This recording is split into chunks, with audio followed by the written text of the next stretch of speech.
Welcome back. स्वागत है आपका ऑनलाइन क्लासेस में। आज हम लोग क्लास 10th के चैप्टर फर्स्ट का ओवरऑल चैप्टर हम लोग देखेंगे और इससे रिलेटेड कुछ विशेष बातों को हम लोग रिवीजन के तौर पर रखेंगे। तो यह एक रिवीजन क्लास होगी जो कि आपके चैप्टर एंड होने पर लास्ट में दिए जाते हैं, उसके आधार पर होगी। तो आइए चलते हैं टॉपिक पे। इसमें पॉइंट नंबर फर्स्ट कह रहा है एक पूर्ण रासायनिक समीकरण। अब नंबर आता है कि रासायनिक समीकरण अभिकारक उत्पाद जिसे हम लोग प्रोडक्ट कहते हैं प्रतीकात्मक रूप से उनकी भौतिक अवस्था को प्रदर्शित करता है, यानी कि फिजिकल स्टेट को दिखाता है। अब ये लाइन बहुत ही इम्पॉर्टेंट है, कई तथ्यों को सामने लाएगी।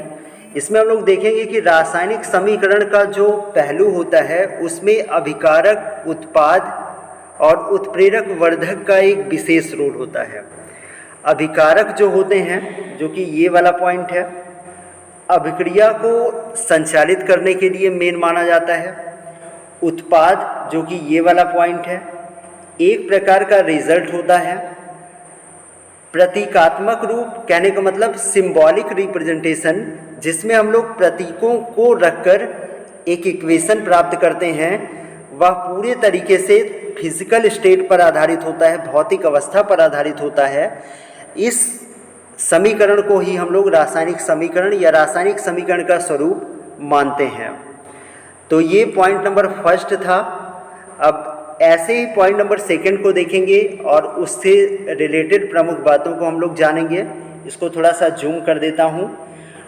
पॉइंट नंबर सेकंड है रासायनिक समीकरण को संतुलित किया जाता है। इसको भी अंडरलाइन कर दे रहा हूँ, दूसरे कलर का यूज़ करूँगा। तो रासायनिक समीकरण को संतुलित किया जाता है। हाँ, संतुलित करना सबसे आवश्यक है। संतुलित करने से ओवरऑल परमाणुओं की संख्या और उनके अणुओं की वास्तविक संख्या को प्राप्त किया जा सकता है। तो इसीलिए समीकरण का संतुलन बहुत ही आवश्यक है, जिससे समीकरण में अभिकारक ये रिएक्टेंट हैं तथा उत्पाद दोनों ही ओर रासायनिक अपक्रिया में भाग लेने वाले प्रत्येक परमाणु की संख्या समान हो।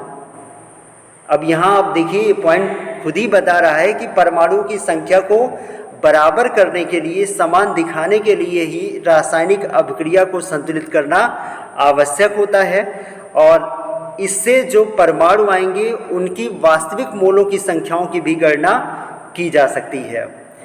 थर्ड पॉइंट होगा संयोजन अभिक्रिया में दो या दो से अधिक पदार्थ मिलकर नया पदार्थ बनाते हैं। तो संयोजन अभिक्रिया, जिसे हम लोग कॉम्बिनेशन रिएक्शन कहते हैं, इसमें अभिकारक अणुओं के दो या दो से अधिक पदार्थों का ही योग होता है, जिससे नए पदार्थ बनते हैं। और इस अभिक्रिया का रूप ही एडिशन रिएक्शन के तौर पर भी देखा जा सकता है, जिसे योगात्मक अभिक्रिया भी कह सकते हैं। इसका एग्जाम्पल, एक अच्छा सा एग्जाम्पल लेते हैं रस्टिंग ऑफ आयरन का।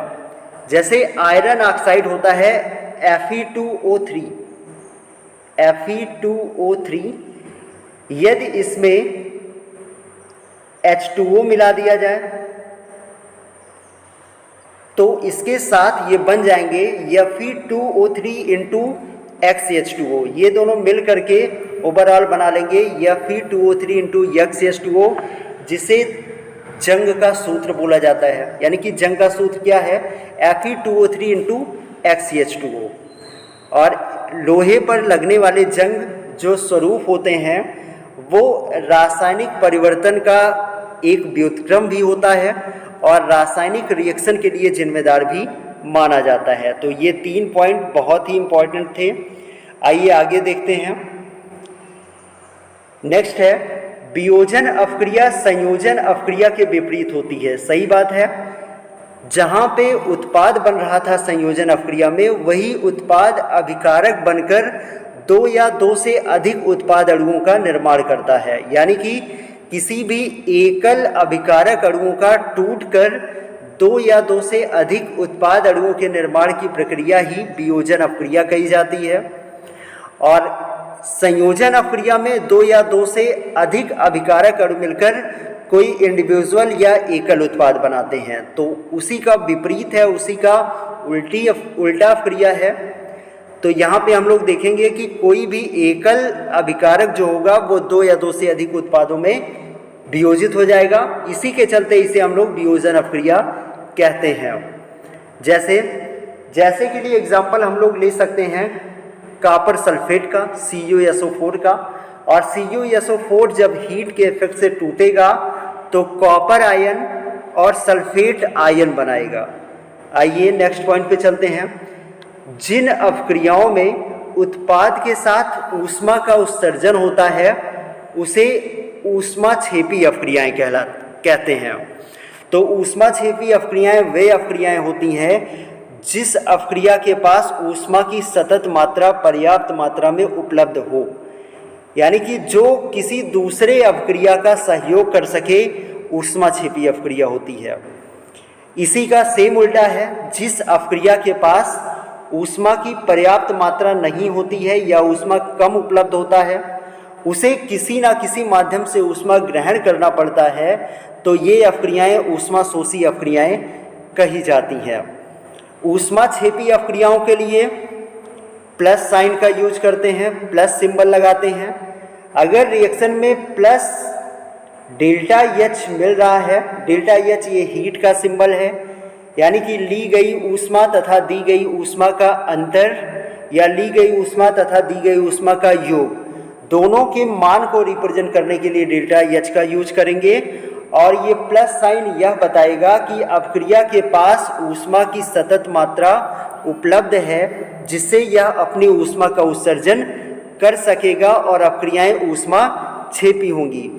लेकिन यदि यही सिंबल माइनस साइन के साथ लगता है, यानी कि माइनस डेल्टा H लगता है अपक्रिया में, तो यह माइनस साइन ये सिद्ध करेगा कि अपक्रिया के पास ऊष्मा की पर्याप्त मात्रा उपलब्ध नहीं है, अतः इसे किसी भी स्रोत या माध्यम से ऊष्मा लेने की आवश्यकता पड़ेगी और यह अपक्रिया हमारी क्या होगी, ऊष्मा शोषी अपक्रिया कही जाएगी।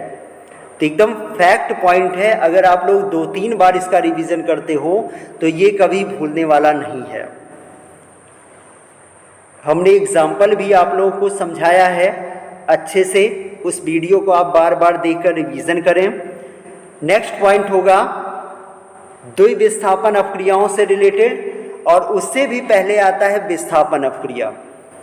तो विस्थापन अपक्रिया देखेंगे जब कोई एक तत्व दूसरे तत्व को उसके यौगिकों से विस्थापित कर दे।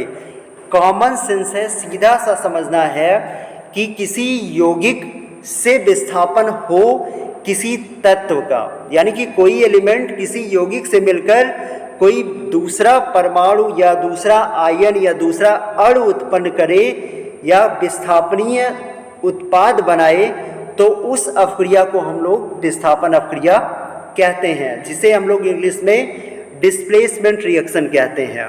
और डिस्प्लेसमेंट रिएक्शन का अगर आप लोग को एग्जाम्पल देखना है तो हम लोग सीधे से एक कॉमन सा एग्जाम्पल जो कि बोर्ड एग्जाम के लिए बहुत ही इंपॉर्टेंट है, मैग्नीशियम की सल्फ्यूरिक अम्ल से अपक्रिया Mg plus H2SO4 gives us MgSO4 plus H2, यानी कि मैग्नीशियम सल्फ्यूरिक अम्ल से अपक्रिया करके मैग्नीशियम सल्फेट तथा हाइड्रोजन गैस बनाता है। इसमें हाइड्रोजन गैस बाहर निकल जाएगी, विस्थापित हो जाएगी, लेकिन मैग्नीशियम सल्फेट का प्रेसिपिटेट बनेगा, अवक्षेप बनेगा। इसीलिए यहाँ पे विस्थापन अपक्रिया का यूज होता है। अब आइए देखते हैं सेकंड केस है द्विविस्थापन अपक्रिया। द्विविस्थापन अपक्रिया में दो अलग अलग परमाणु या परमाणुओं के समूह या आयन का आपस में आदान प्रदान होता है, यानी कि दो यौगिकों का आपस में आदान प्रदान होना द्विविस्थापन अपक्रिया है। द्विविस्थापन अपक्रिया यौगिकों के मध्य का स्थानांतरण भी समझी जा सकती है, और यौगिकों के बीच होने वाले स्थानांतरण से बनने वाला उत्पाद जो होगा वह द्विविस्थापनीय उत्पाद कहा जाएगा, जिसे डबल डिस्प्लेसमेंट रिएक्शन भी हम लोग कहते हैं। और डबल डिस्प्लेसमेंट रिएक्शन का जो प्रोडक्ट होता है एज लाइक रिएक्टेंट भी वह वर्क कर सकता है। इसके लिए हम लोग रिवर्सिबल एरो यानी कि उत्क्रमणीय चिन्ह का भी यूज करते हैं। नेक्स्ट पॉइंट है, कलर चेंज करूँगा और एक्सप्लेन भी करूँगा। अवक्षेपण अपक्रिया से अविलेय लवण प्राप्त होते हैं। तो अवक्षेपण अपक्रिया कहने का सीधा सा मतलब है कि प्रेसिपिटेट फॉर्म्ड करने का गुण, अवक्षेप बनाने का गुण। तो यही है। इसके लिए एक वीडियो मैं और सेंड कर दूंगा आप सभी के पास, तो आप लोग इसको बार बार रिवीजन करते रहिए। नेक्स्ट पॉइंट है, अभिक्रिया में पदार्थों से ऑक्सीजन या हाइड्रोजन का योग अथवा ह्रास भी होता है। तो हमने बताया कि ऑक्सीजन या हाइड्रोजन, ऑक्सीजन युक्त अपक्रियाएं ऑक्सीकरण होंगी, हाइड्रोजन युक्त अपक्रियाएं अपचयन अपक्रियाएं होंगी। जिसमें ऑक्सीजन उपलब्ध हो, कहने का मतलब ऑक्सीजन की उपस्थिति हो लेकिन हाइड्रोजन का त्याग हो, वह ऑक्सीकरण अपक्रिया होती है। दूसरा संशय है, हाइड्रोजन की उपस्थिति हो, ऑक्सीजन का त्याग हो, अपचयन अपक्रिया होती है। बट बोथ कंडीशन यानी कि जिसमें ऑक्सीजन भी उपलब्ध हो और हाइड्रोजन भी उपलब्ध हो, वह रिडॉक्स अपक्रिया कही जाती है, जिसे ऑक्सीकरण अपचयन अपक्रिया भी कहते हैं।